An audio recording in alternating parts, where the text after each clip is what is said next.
Ladies and gentlemen, gentlemen and ladies and gents, we're going to make this real quick. This is Sunday, the 6th, the winter solstice, the darkest day of the year.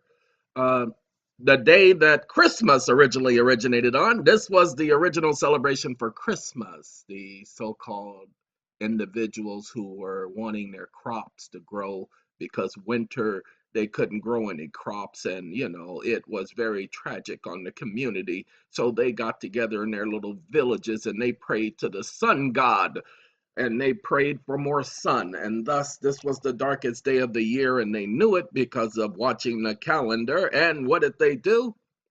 They waited and hoped and prayed for spring.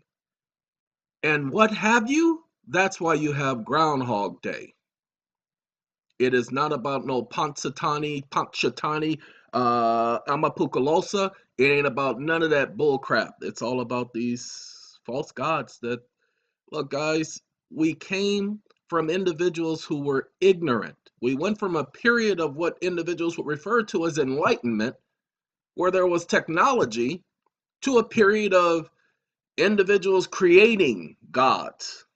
Talking about how the earth was on the back of an elephant, which was standing on the back of turtles. That's where we came from. So because we came from ignorance, why wouldn't you believe that the history of all of these things that we're doing comes from ignorance? I know. Many of you, blah, blah, blah. Now, I do want to say something before I start talking about what's in front of you, because most of you will receive one of these, but hold on, most of you, not all of you. Hold on. Not going to get to that just yet. I told you, I told you, I told you. ITYS, that's my word. ITYS. I's done told you so.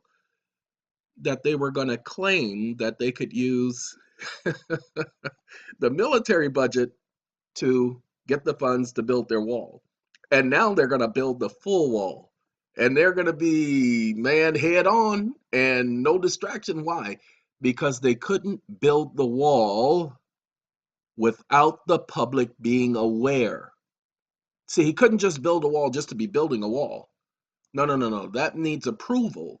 That needs this, that needs that. So now he is going to get his approval by declaring a national emergency. Now, why a national emergency? I want you guys to pay attention because many of you are not going to get it right away. Go back and look at the October 6, 1917 Act and see that that was the first instance of using the term national emergency. And that's why they declared a national emergency in 1933. Because that's what gives the president the military authority to act. See, when he says he's going to declare a national emergency, he's now saying he's going to act under his military authority. But did I not tell you that that's exactly what they were going to do? It's a military-ran government in the first instance. National emergency equates to Trading with the Enemies Act. I know you haven't done the research, or you think you've done the research.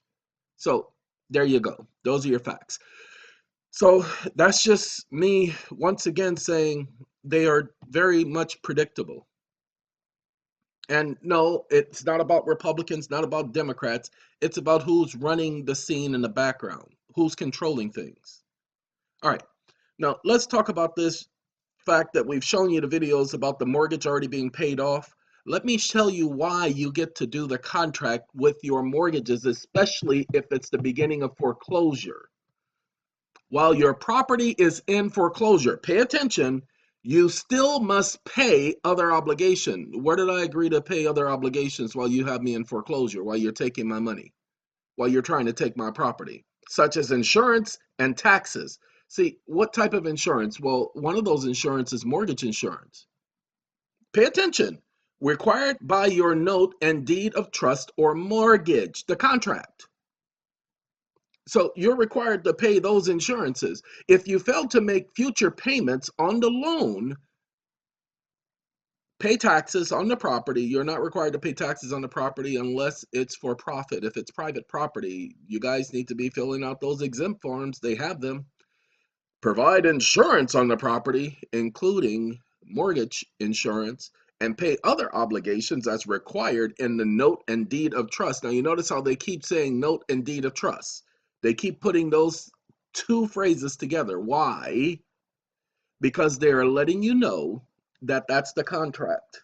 The beneficiary or mortgagee may insist that you do so in order to reinstate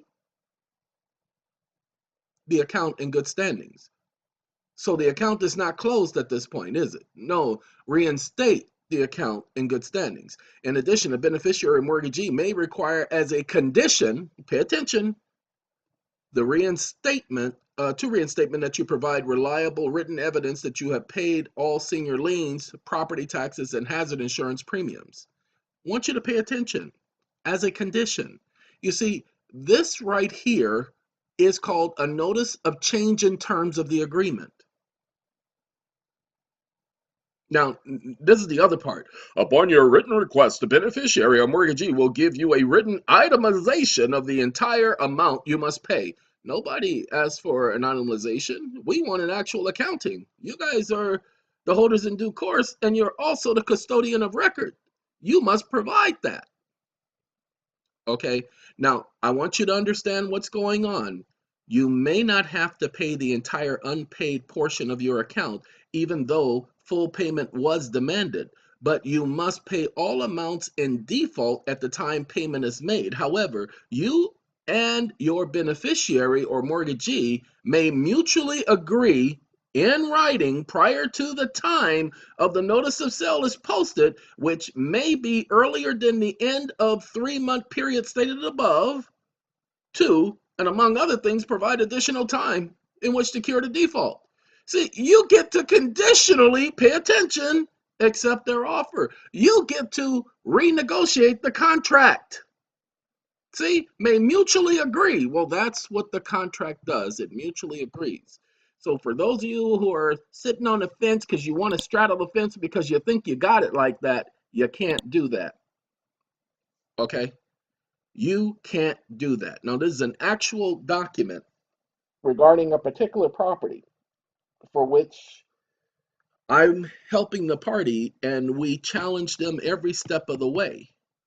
And they've ignored every single challenge. They ignored our letters. They simply, literally did not respond, which is why we kind of anticipated them accepting our contract by full acquiescence, by consenting to all of the terms and conditions, because we knew that they would work in our best interest to help correct this matter as best and as expediently as possible.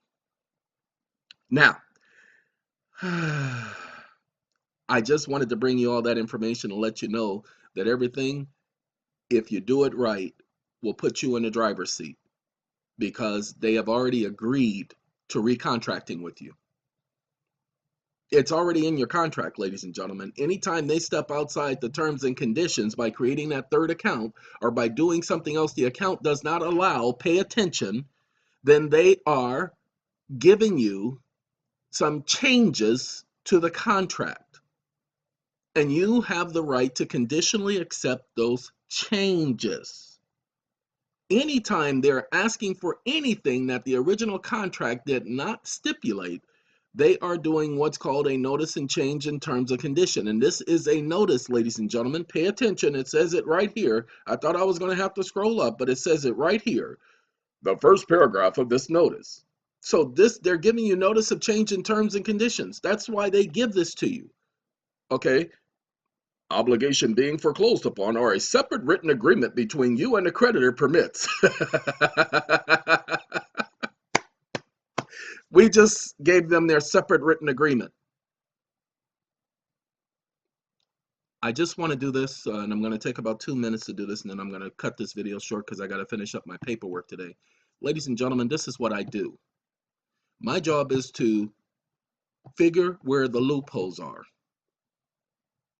and to open those loopholes so wide that it will take them years to close it. And the repercussions for doing that are, let's just say, game-changing.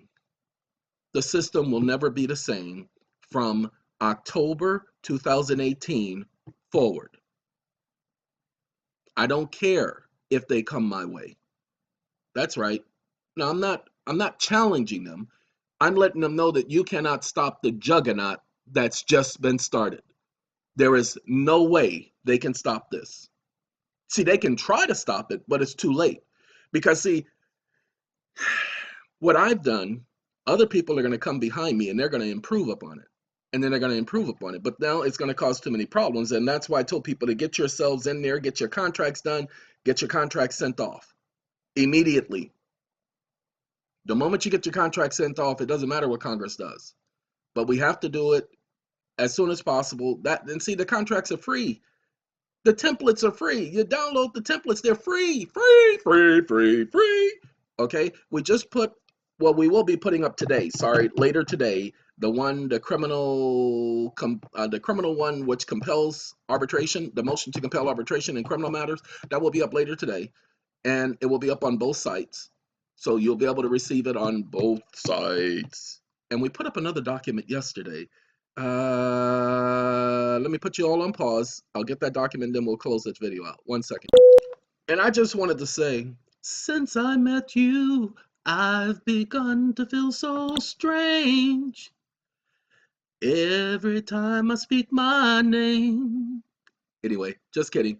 All right, see this universal mortgage? We edited that document and placed it back online yesterday. So many of you did not have to do that document, okay? But this is the universal mortgage document. It is motion to compel. And this is for mortgages. It's already up online. It has been updated to include more relevant information to help all of you. Use. All right? Well, thank you very much. Under 12 minutes. Have a good day. Have a good life. Have a good night. Have a good bye.